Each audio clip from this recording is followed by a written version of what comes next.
All right, hello and welcome to another episode of the Unnamed Sports Podcast. I am Brian. I'm Rob. And we're here, we're back. We're going to talk a little bit about the NBA playoffs. Basketball. Yes, so, we're talking about the playoffs. They're almost here. This is the time of the year that you finally start paying attention to basketball. Yep. We just wanted to go and see we're going to look at the West and we're going to look at the East. And then we'll do a little bit of talking about the MVP race, but I think it's pretty much decided at this point. Yeah, unless something major happens. Unless something catastrophic happens. Yep. So let's start with you want to start with the West? Sure. All right. So right now, it's looking like the Warriors are the last team in, but the Rockets have been on a 10-game winning streak. 10-game winning. And if you can name 3 players on the Rockets, you win a lot of money. I cannot. 3 players. The Celtics played them not too long ago, and they were pretty good. You know what I mean? But Yeah. I don't know. They're all such young guys that I really don't know. There's a couple of veterans on there, but it is they're a young squad. Yep. And they're like firing really good right now. Yeah. I mean, really, like they have the infamous Dylan Brooks. Oh yeah, that's right. Dylan That's Brooks. right. They've got Steven Adams. Yeah. Oh, Steven Adams. Steven Adams is on the squad. Wow. Like I didn't even know he was still in the league. Jeff Green. They've Jeff Green too. They've got some guys, and Some experience there. I mean, that's some experience. so it's between them and Golden State, and it's so wild to think that Golden State is on the brink. I know. You know, that's to me is so wild, but it also makes sense because in last night's game, Draymond Green doing Draymond Green things, Yep. gets himself ejected within the first 4 minutes, and then the footage that had been going around was Steph Curry just shaking his head. He hit the winning shot to win the game, Steph Curry, Yeah. and then he kicked a chair. I've never seen him act like that. He was mad. Why is he kicking chairs if he won? Well, I think it's the whole situation is such a mess. Yeah. Because he's been hurt, right? Yep, he's been hurt. Out forever. Dealing with personal issues. It's pretty tough for them right now. And if it works out like they did, even if they made it, it looks like they're going to go to Los Angeles to play the Lakers in a playoff. And the Lakers are playing well right now. Yeah, Anthony Davis is playing like he's Yeah. supposed to play. he is. But he like the thing about AD is that he likes to do this thing. It's called disappearing. Yeah. And he just likes to disappear. And he acts as if he's not like a main focal point of the team sometimes. I think they're where they're at for their complementary players. Yeah. There's a couple of guys that they're wings, and when I watched them play, they were really pretty good. But I didn't know who they were, you know. And Well, the Lakers have been playing, like they have some really good guys on their team, and they have guys who like all of a sudden have started to play well, like D'Angelo Russell. yeah, His like shot has been looking excellent recently, and he's been a focal point of their offense. He's also been a go-to guy late in the game. Yeah. So knowing that you have somebody like him on your squad, and then you've got like Hachimura who plays really, really well. the guys I was talking about. Yeah. Yeah, They have really us, good. and then and Austin Reeves. Yeah. Who just Kind of a money guy too. he is a He money looks guy. like a Pat Riley guy in the end. He's a golfer. He's a good golfer. Oh, is he really? He's a very Yeah, good that golfer. makes Yeah. sense. The big thing about them, though, is that what's his name is trying to be the defensive player of the year. He's never been the center. AD? AD, Yeah. and he has the numbers, but they're like the third worst defense in the league as a team. That's not a good recipe for And winning. I don't understand that. They seem like a pretty good defensive team. They have LeBron who plays token defense. LeBron is doing the smart thing. LeBron is not going to give it all. I mean, it's insane that we're talking about LeBron at this stage of his career, I know. and he's still a beast. He's still a beast, and that's why I think like if I'm gonna if somebody said, well, who would you pick between the Lakers and the Warriors, I would take the Lakers because the Warriors seem to have some kind of, they have a Draymond Green issue. Yeah, they do. I mean, you never know what he's going to do. No. Is he just going to punch somebody in the head in the first quarter? And He's gonna punch you in the face. Is he gonna wrap his arms around your neck? Is he gonna like? Who knows? The thing is that then I see him on his podcast, and he's such a regular Joe. You know what I mean? Yes. It's he on there. He's like this very articulate, like yes. put together, calm, mild mannered individual, and then you get him on the court, and then it's as if like the berserk comes out. Well, so I guess what he's saying is that's what he needs to do to make his money on the court. Like that's what's made him. That edge has made him who he is. And I could understand that. I guess, but there's a time when you have to say, I guess I shouldn't do that. You know. Well, the first 4 minutes of the game, do you really need to be arguing with the refs to that extent? Well, he starts off. He does it from whistle to whistle. I know, but it's tough. It's at the point where I'm just like, how much more of this are we gonna all have to deal with it? Yep. So we can. Well, I would say that there's major changes coming for them. Oh yeah. After this season, no matter what. No matter what, it's not going to look the same. Nope. So then we can move on to right now. It looks like the Suns and the Kings are locked in. Both good teams. Both. I'm kind of surprised. Both of them are 6 and 7. I know. That's the thing we were talking about with the West, though. It's a highly contested conference. I feel both of those teams are better than the Mavericks. I'm not a big. You're not a Mavericks fan. I am not. They get it done, and they have some bench players that are pretty good, but I don't know.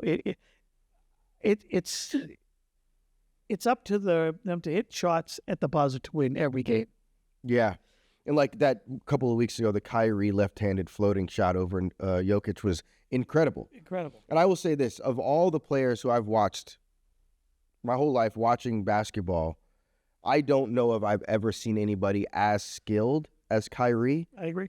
Like, he is phenomenal to watch, but he's also a nut. And he also doesn't show up. Yeah. I mean, he goes 3 games and he scores 11 points.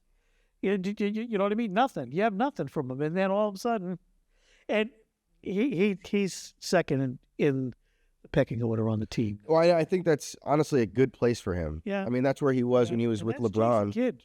Yeah. Is probably doing that. Well, and everybody knows Luka's young. Luka's incredible. I know. He can really, really play, and he plays, it's the same with like Jokic. It's the European style where it's like, I play at this speed, and you can't slow me down, and you can't like make me go faster. I'm going to play at this speed. For some reason on my computer, I've been seeing a lot of Larry Bird footage lately. Yeah. And there's that slowness, and that's Luka too. It's sort of like, wait a minute, you should just be able to cream this guy. You should be, but he's so intelligent. Yeah, he really is. And he's got a phenomenal shot. Yep.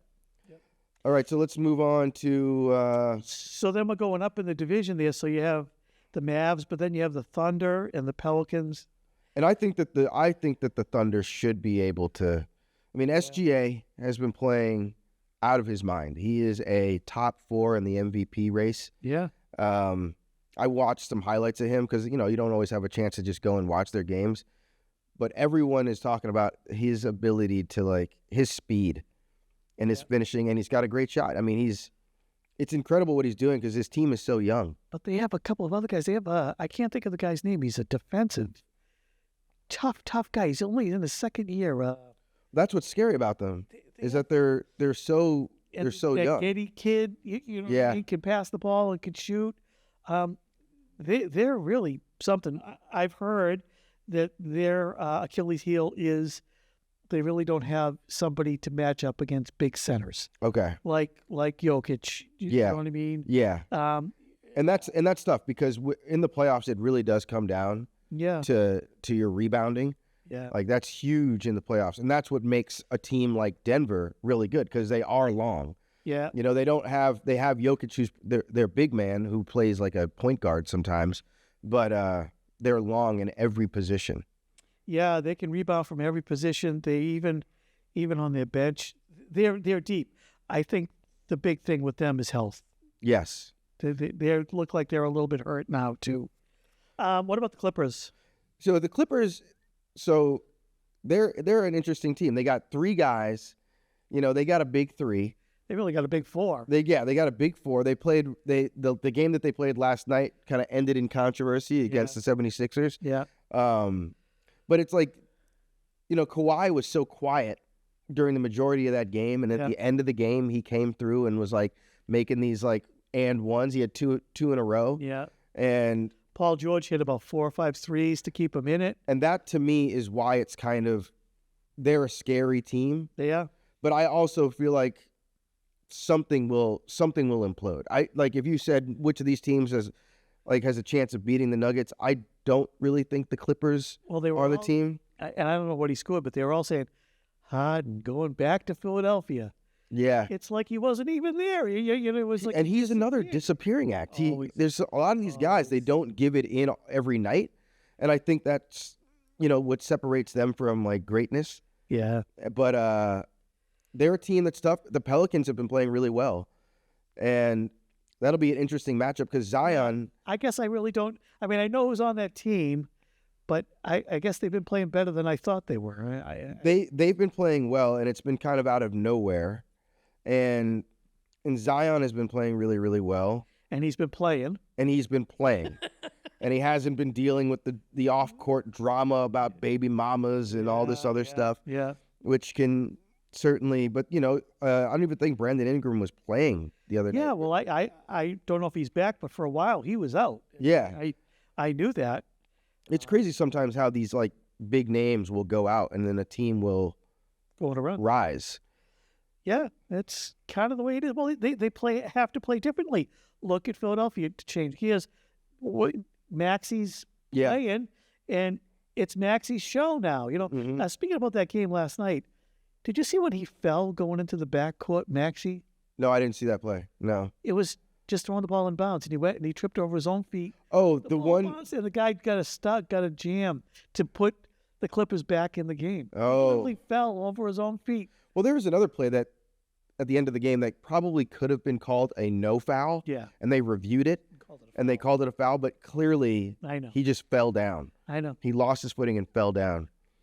That was the thing, though. That in that game, if we just look at that game, this is the problem with the NBA, and it's been a problem with the NBA. It's a problem in all sports, honestly, but the NBA more so is the refs. Yeah. And the refs make some bad calls. And honestly, I'm like, what are y'all doing? Well, and then there's some blatant things. It's just like the NFL. There's a blatant thing, but you can't call that. Yeah. Or you can't call them out. Or you can't go back and review karate chop somebody in the head, but you didn't call it, so you can't. Well, I mean, that happened to Draymond the other night. Draymond literally cross-checked the guy, dragged him as he ran by him, and they looked at it and said, it's not a flagrant foul. It's like, it's a flagrant foul.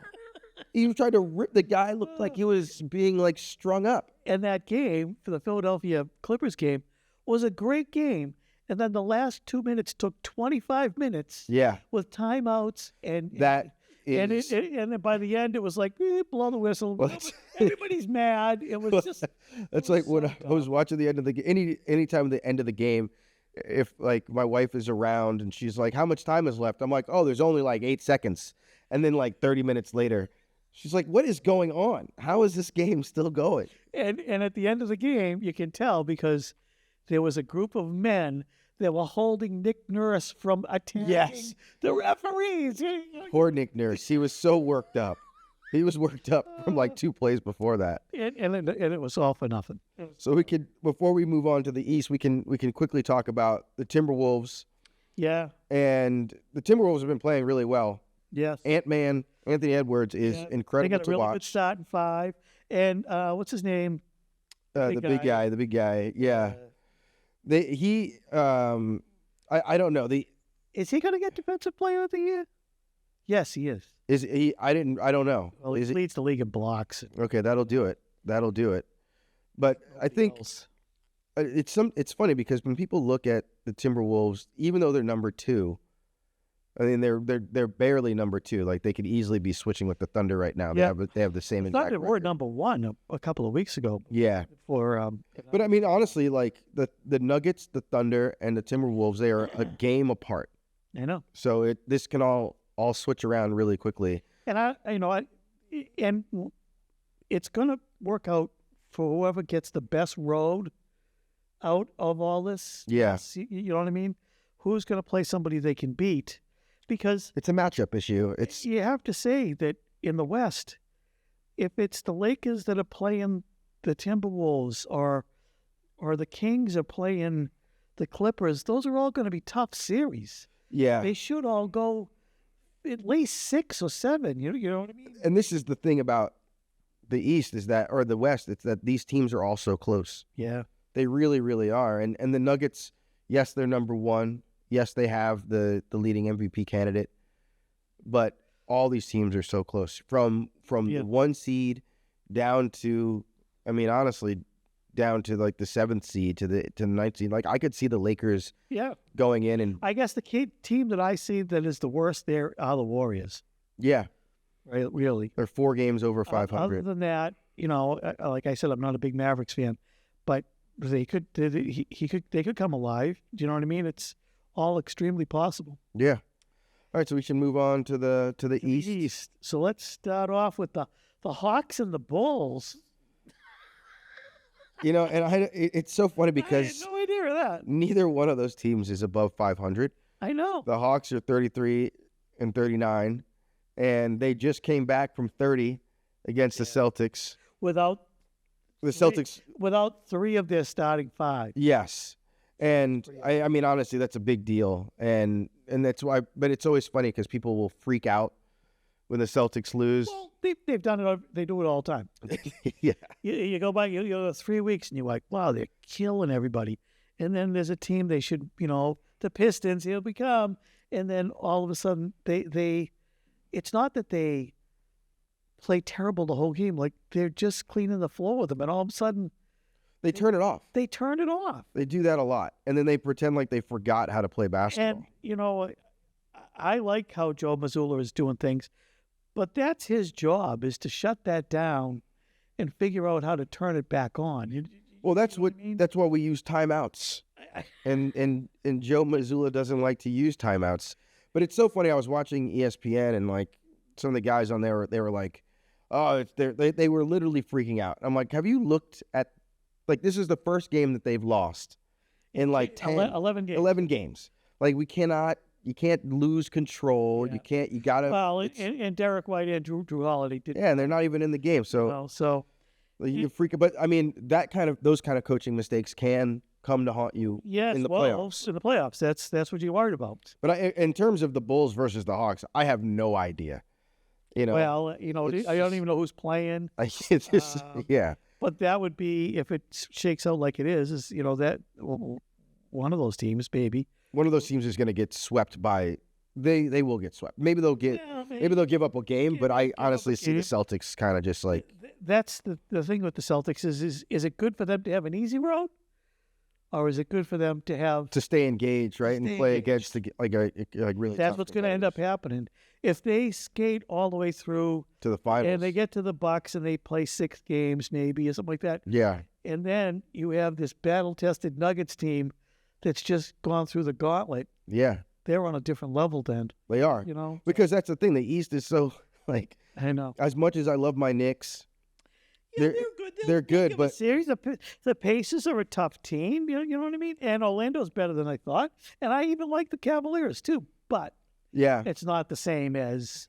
And it's going to be Pelicans. The Clippers or the Thunder or anything like that. Because it's going to be interesting, honestly. Because say the Bulls and the Hawks, they play whoever wins that, they play the loser of the Heat versus 76ers game.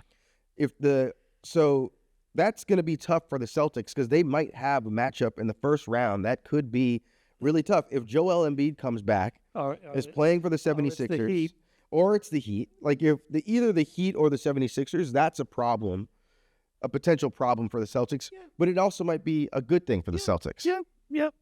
And then they just gave their coach Spoelstra like a 10-year. He's not going anywhere. No, I know, but this is it for this team. With Jimmy Butler. Yeah, well, it's kind of, they don't even play like anybody else anymore. The season is just a joke to them. Well, it's to get to this point. And that's why when I joke about, watching an NBA season, or watching an NBA game is like watching an NBA season. It doesn't matter until the fourth quarter. Yeah. You know, you can be down like it's hard to watch a whole game because I know. I'll watch the playoff games, yes, but you're gonna ask me to sit through the first 3 quarters of this game? What I've done is, because my wife is usually sitting right next to me, we watch something else, and when that's on commercials, I check in. Okay. Yeah, and that's all you I watch 2 minutes. That's all you That's need. good enough. Yeah. You know, then we get down to the fourth quarter. There's 5 minutes left, and it's close. Yeah, I think that's a good that's the way to watch it. Keep everybody happy, you know. So if we look at so no matter what, the winner of the Heat versus 76ers will go against the Bucks. Yeah. So the Bucks are going to deal with a squad. They're going to have to deal with a team. Yep. Like, you know, I think Joel Embiid, like I said, will be back. And it's tough. Like the Bucks, you know, with the acquisition of Damian Lillard, everyone expected a certain kind of level of play. They just got Middleton back. Yeah, and he looked pretty good there. He looked pretty good. I saw. And, you know, Bobby Portis is a pain in the neck, but he's a tough player and always comes to play. They can be okay. Giannis didn't play the last game.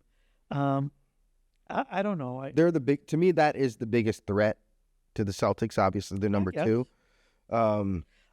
Yeah.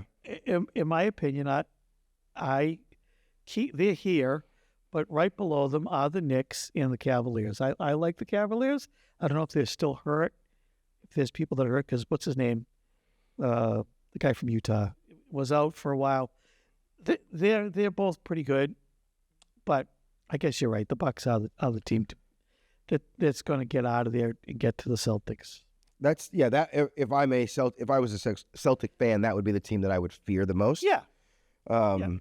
Because I think they have the most weapons, and no, I love the Knicks, but the Knicks do Knicks things in the playoffs where they kind of just crumble, and but they've been playing so well. Brunson has been playing well, and see, every year you talk about any sport, all you can ask is for people to be healthy. That's it. Playing as good as they can. And then it's the chips fall where they may. Yeah. Derek White is in the right spot for the tap in last year. Yes. And you're like, yay! And then Tatum gets his ankle and then, you know what I mean? It's luck. It is. It's always luck, you know. And the problem is that for the Celtics now is that everybody says, well, they're the best team for the last 4 or 5 years. They have the best people and they are the best regular season and team. They don't come through in the clutch, and it's going to start really, really rearing its head with Tatum and Brown if they don't do it. This year is the most important year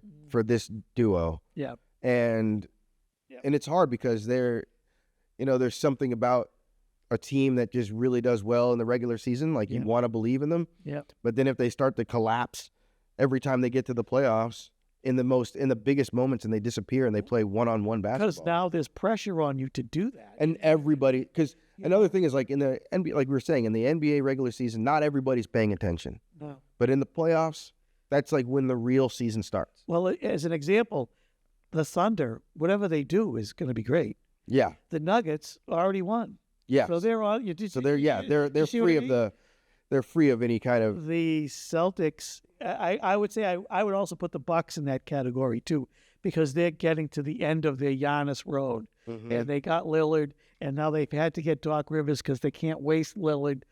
You know what I mean? This would be This is they're under the gun. They're under the gun. So they both have in the eastern part of the conference. They both have that pressure. So I still believe that the Celtics can pull it off. I think that it's going to be the Bucks series would be their toughest series. Yeah. But I have faith. It's probably because I'm not a Celtic fan. You know, that's why I have faith in them. Yeah. I'm sure people like you are just kind of like, we've seen this before. We've been on this train before. I agree, but I just love Drew Holiday and I love Derek White in the backcourt, and that there's such a different antithesis than Brown and you know what I mean? They don't look. You don't even have to know my name. I'm going to be there to take the charge, to tip the ball in, to tip the rebound. You know, it's all the little stuff. And I'm not saying that Brown and Tatum don't do that, but it's a different level. You know what I mean? And that's the glue that makes you win. Yes, in my opinion. So if you were to, I mean, probably put a pin in this, but so if you weren't a Celtics fan and you were kind of Yep. just looking at this, who do you kind of see coming out on top of the whole thing? Of the whole thing. The whole thing. Yeah. And we'll obviously get closer when we'll see. I want to say this is terrible for me to say, but if it's the Nuggets and the Celtics, I see. I don't know. I would say Nuggets would win, but I guess the other thing that I'm forgetting about is Porzingis's part. And yes, and that. he would be the counteract. He would pull Jokic out a little bit. Absolutely. You know what I mean? And then they still have Al Horford as. I do think that this is the year the Celtics can pull it off.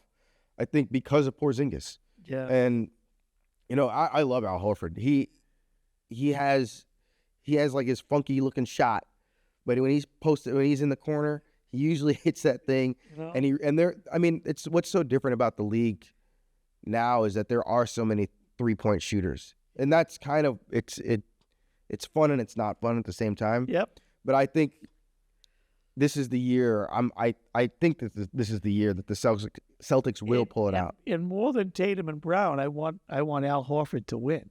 Yeah, I like because he plays the right way. You have people who aren't selfish on your squad, and I think the thing is, I'm not saying that Brown and Tatum are selfish, but at the end of the game, like when I was looking at the Hawks game, it was like they're pushing people away. And then it's like, oh, now we're down to 9 seconds. I know. And then you're going to dribble, and then you lose the ball. Drives me wild. If I was Joe Mazzulla at the end of that game, the next day, we would watch that last 2 minutes 15 times. Yes. Let's count the dribbles. 1, 2, 3, 4. It's like you would never see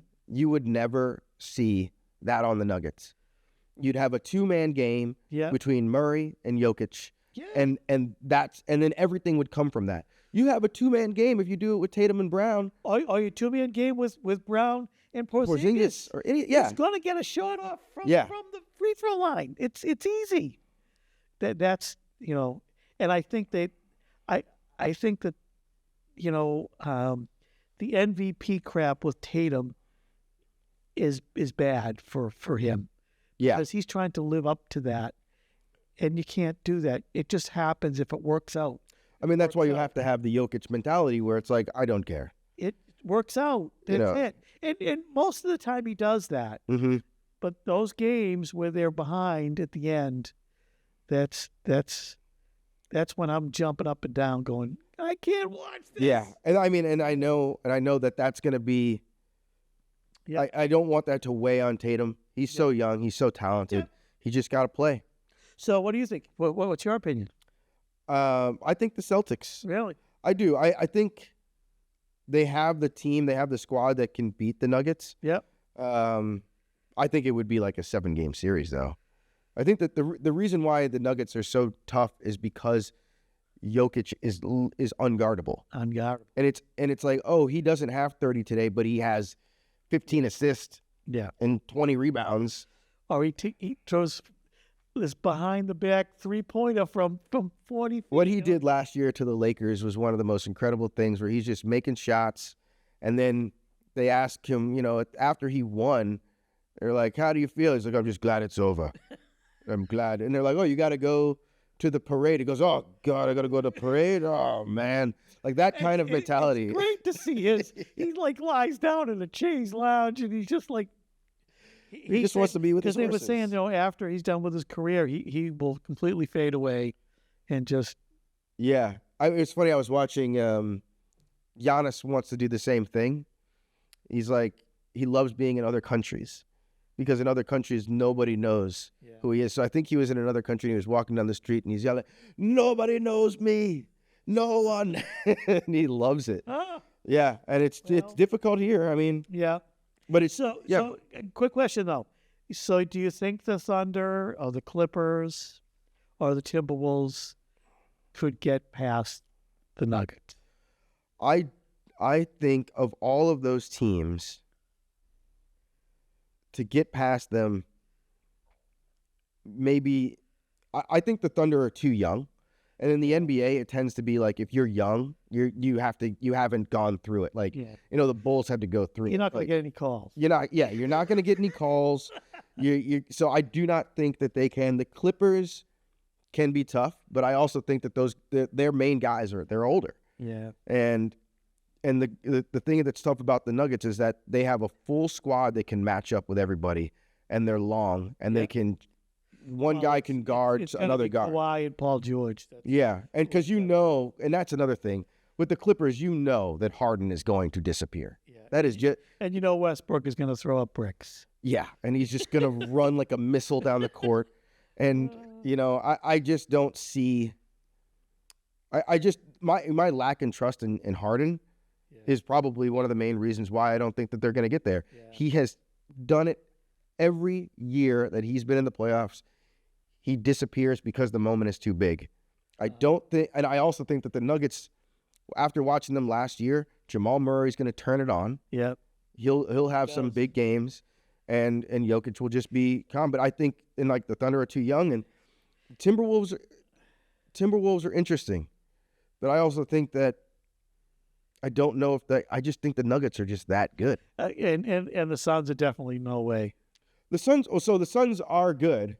And if there is a time that they could do it, it's crazy because they have two chances to get into the playoffs. If they lose the game against the Kings, they still have another chance to get in. Yeah. And if they get in that game against the winner of the 7 or the 9-10, the loser of the 7-8, they will go to the Nuggets. And that'll be tough. Yeah, because I could see the Suns beating the Clippers, beating the Pelicans, beating the Thunder, beating the Mavericks, and even beating the Timberwolves. I can't see them beating the Nuggets. And even though that they won last night, I think that their best chance of beating the Nuggets would be more likely in the conference finals. Yeah, down the road. Down the road, yeah. Okay. All right. Well, thanks again for joining us. Did you get all that? Yeah. We'll be back. We'll be back with another episode soon. And, so thanks for coming to the Unnamed Sports Podcast. Thanks. And we'll see you next time. Bye.